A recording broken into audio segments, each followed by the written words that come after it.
പ്രിയപ്പെട്ടവരെ, പാണ്ടിക്കോട് ശ്രീ പരദേവതാ ക്ഷേത്രത്തിലെ പൂജാ ഒരുക്കത്തെക്കുറിച്ചുള്ള ഒരു ചെറിയ വീഡിയോ ആണ് ഞാൻ നിങ്ങൾക്ക് വേണ്ടി സമർപ്പിക്കുന്നത്. അപ്പം ഇന്ന് പാണ്ടിക്കോട് പരദേവതാ ക്ഷേത്രത്തിൽ വിദ്യാരംഭത്തിൻ്റെ ഒരുക്കങ്ങൾ നടന്നുകൊണ്ടിരിക്കുകയാണ്. അതിൻ്റെ മെയിൻ കവാടമാണ്. കവാടം കടന്ന് നമുക്ക് ക്ഷേത്രത്തിൻ്റെ ഉള്ളിലേക്ക് പോകാം. അപ്പോൾ നമ്മൾ ക്ഷേത്രത്തിൻ്റെ ഉള്ളിലെത്തി. അപ്പോൾ പാണ്ടിക്കോട് പരദേവതാ ക്ഷേത്രം നൂറ്റാണ്ടുകൾ പഴക്കമുള്ള ക്ഷേത്രമാണ്. അപ്പോൾ ഇവിടെ നാളെ വിദ്യാരംഭത്തിൻ്റെ ഒരുക്കത്തിലാണ് ക്ഷേത്ര കമ്മിറ്റിയും അതുപോലെ നമ്മുടെ ക്ഷേത്ര പരിസരവും. അപ്പോൾ ക്ഷേത്രം ദീപം കൊണ്ട് അലങ്കരിച്ചിരിക്കുകയാണ്. ഈ അലങ്കാരം ആണ് ഞാൻ നിങ്ങളെ കാണിക്കുന്നത്. അപ്പോൾ നമുക്ക് നാളെ എന്തൊക്കെ ചടങ്ങ്? ഗ്രന്ഥം വെപ്പ്, പിന്നെ വൈകിട്ട് വാഹന പൂജ, പിന്നെ പിറ്റേ ദിവസം 2-ാം തീയതി ഗ്രന്ഥമെടുപ്പ്, പിന്നെ വാഹന പൂജ, അതോടൊപ്പം മറ്റ് പൂജകളും ക്ഷേത്ര ചടങ്ങുകളും എന്ന് വെച്ചാൽ സ്വാമി പൂജയോട് ബന്ധപ്പെട്ട പൂജാധികാരികൾ, പിന്നെ വിദ്യാരാജഗോപ മന്ത്രച്ചനുണ്ട്, അത് ക്ഷേത്ര നടപ്പന്തൽ വെച്ച് നടത്തും. പിന്നെ അത് മാത്രമാണ് ഈ ഇതോട് അനുബന്ധിച്ചുള്ള പരിപാടികൾ. നേരത്തെ പറഞ്ഞതുപോലെ ഗ്രന്ഥമെടുപ്പ്, വിദ്യാരംഭവും കാര്യങ്ങളൊക്കെ ഈ അമ്പലത്തിൽ നടക്കുകയാണ്. അപ്പോൾ ഇന്ന് വളരെ വൈകി രാത്രിയിലാണ് നമ്മളിപ്പോൾ ഇത് ചെയ്യുന്നത്. അപ്പോൾ എന്തായാലും നമുക്ക് ഒരുക്കത്തിൽ മാതൃ സംഘടനകളൊക്കെ ഉണ്ട്. നമുക്ക് അതും കൂടി. ക്ഷേത്ര ഓഫീസാണ്, വഴിപാട് കൗണ്ടർ.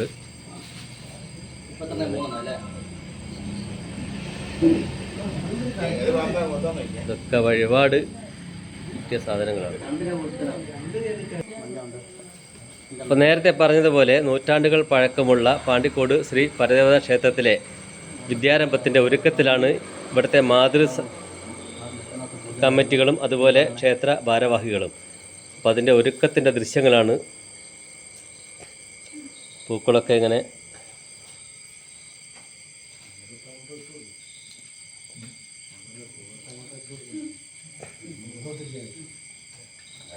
അല്ലേ. ഇന്ന് നേരത്തെ തുടങ്ങിയിട്ടുണ്ടാവില്ലേ ഒരുക്കങ്ങളൊക്കെ അല്ലേ? മതസംഘടനൻ്റെ അല്ലേ? ആ, എത്ര മണിക്ക് തുടങ്ങി ഇതിൻ്റെ?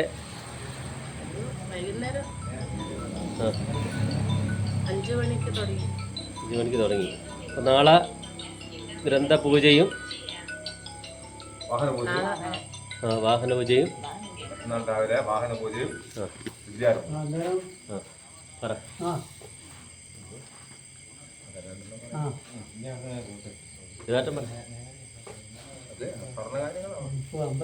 ഇതിന്റെ ഒരുക്കങ്ങളെല്ലാം ചെയ്ത് നാളെ വൈകിട്ട് വാഹന പൂജ, മറ്റന്നാൾ രാവിലെ വിദ്യാരംഭം.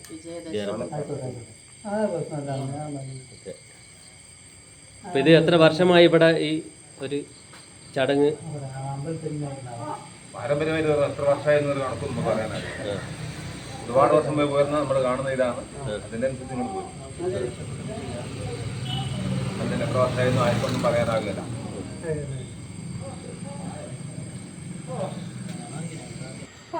അപ്പോൾ നേരത്തെ ദിവാരട്ടൻ പറഞ്ഞതുപോലെ കുളത്തൂർ ആശ്രമസ്വാമിയും മുണ്ടക്കൽ കേളപ്പന്നായരും ഉള്ള ആ കാലഘട്ടത്തിൽ ഈ ഒരു ക്ഷേത്രം എന്ന രീതിയിലല്ല, ഒരു അമ്പലം എന്ന രീതിയിൽ പാണ്ടിക്കോട് പരദേവതാ അമ്പലം ഉണ്ടാവുകയും അതിനുശേഷം ഇവിടുത്തെ ജനകീയ കമ്മിറ്റിയും അതുപോലെ കൂട്ടായ്മയും ഇത് കേരളത്തിൽ അറിയപ്പെടുന്ന ഒരു ഭഗവതി ക്ഷേത്രമാക്കി നമ്മുടെ പാണ്ടിക്കോട് ഭഗവതി ക്ഷേത്രത്തെ മാറ്റിയിട്ടുണ്ടെങ്കിൽ അതിന് ഇവരൊക്കെയാണ് ഇതിൻ്റെ പിന്നിലുള്ളത്. ഇന്നും ഈ രാത്രിയിൽ നാളത്തെ പൂജയ്ക്ക് വേണ്ട ഒരുക്കങ്ങൾ നടത്തുകയാണ്. അപ്പോൾ ഇതുമായി ബന്ധപ്പെട്ട ഇതിൻ്റെ ചെറിയ ഐതിഹ്യങ്ങളും കാര്യങ്ങളൊക്കെ നമ്മുടെ ബാബുവിന് കുറച്ച് കാര്യങ്ങൾ അറിയാം. ബാബു ഈ കമ്മിറ്റിയായിട്ട് കുറേ കാലമായി ബന്ധപ്പെടുന്നതാണ്. ഈ ക്ഷേത്രം ജനകീയ കമ്മിറ്റി ഏറ്റെടുത്തതിന് ശേഷമാണ്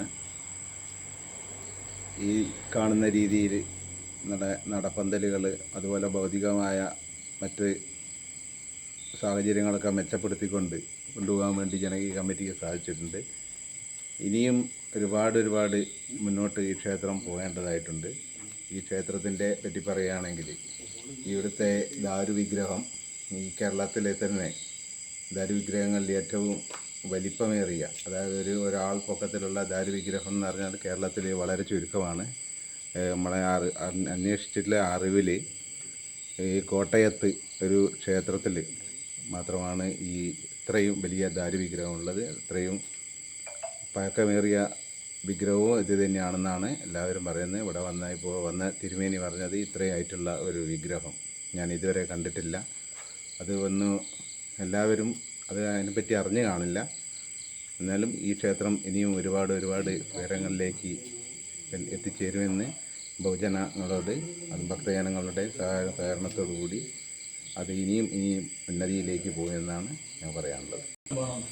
പിഷാരിക്കാവിലമ്മ, അതുപോലെ പയ്യോർമല ഭഗവതി പനക്കാട്, 3 ദേവതമാരും ഒരുമിച്ച് ദൂരം താണ്ടി നമ്മുടെ ദേശത്ത് എത്തി ഇവിടെ സ്ഥിരപ്രതിഷ്ഠ നേടി എന്ന ഒരു ചെറിയ ഒരു ഐതിഹ്യം നമ്മൾ വായിച്ചും കേട്ടും അറിഞ്ഞിട്ടുണ്ട്. അപ്പോൾ നമ്മുടെ പയ്യോർമല ഭഗവതിയെയും അതുപോലെ ലോകനാർക്കാവ് അമ്മയും ഒപ്പം നമ്മുടെ പേരാമ്പ്ര എളമാരംകുളങ്ങര ഈ ഭഗവതി എല്ലാം ഇവർ സഹോദരിമാരാണ്. അപ്പം ഈ ഒരു ഐതിഹ്യം നമ്മുടെ കേട്ടുകേൾവിയിലുണ്ട്. ഇതിനെക്കുറിച്ച്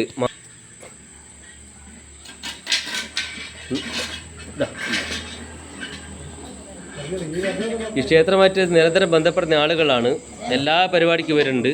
ഈ ക്ഷേത്രത്തിൻ്റെ ഐതിഹ്യവും ഇതിൻ്റെ ഉത്ഭവവും അതുപോലെ ഇതുമായി ബന്ധപ്പെട്ട കുറേ കാര്യങ്ങൾ നമുക്കറിയാനുണ്ട്. എന്തായാലും നമ്മുടെ ക്ഷേത്രം ഉന്നതിയിലേക്ക് വരികയാണ്. നമുക്ക് ഈ പ്രദേശത്ത്, ഈ അടുത്ത പ്രദേശത്ത് പേരാമ്പ്ര കഴിഞ്ഞ് കുരാച്ചുണ്ട്, ചക്കിട്ടപ്പാറ ഈ പ്രദേശത്ത് നമുക്ക് ഏറ്റവും വലിയ ഒരു ക്ഷേത്രമാണ് പാണ്ടിക്കോട് ശ്രീ പരദേവതാ ക്ഷേത്രം.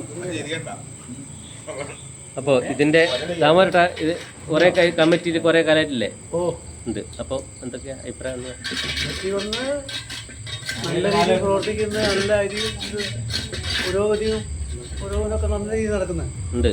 പ്രദേശത്തെ എല്ലാ ആളുകളും നമുക്കൊരു പരിധിയില്ല ഉണ്ട്. എല്ലാ പരിപാടികളും എല്ലാ 2ാം ശനിയാഴ്ച അന്നദാനം നടത്തുന്നുണ്ട്. അപ്പം ഇതൊന്നും പുറത്ത് അറിയുന്നില്ല തോന്നുന്നില്ല. 2ാം ശനിയാഴ്ച അല്ലേ? ഒക്കെ മതസംഘടന പറ. എല്ലാ 2ാം ശനിയാഴ്ചയും അന്നദാനമുണ്ട്. എല്ലാ ശനിയാഴ്ചയും വൈകുന്നേരം കൂട്ടപ്രാർത്ഥന നടത്താറുണ്ട്. എല്ലാ മലയാള മാസം ആദ്യ വെള്ളിയാഴ്ച പ്രവേശിച്ചുണ്ട്. എല്ലാ ശനിയാഴ്ചയും ഉത്സവം ഇനി അങ്ങോട്ട് പരിപാടിയുണ്ട്. മണ്ഡലവിളക്ക് ഒരു മാസം ഒരുപാട് ഗുണങ്ങളും കാര്യങ്ങളും എല്ലാ മാസസമിതിയും എല്ലാവരും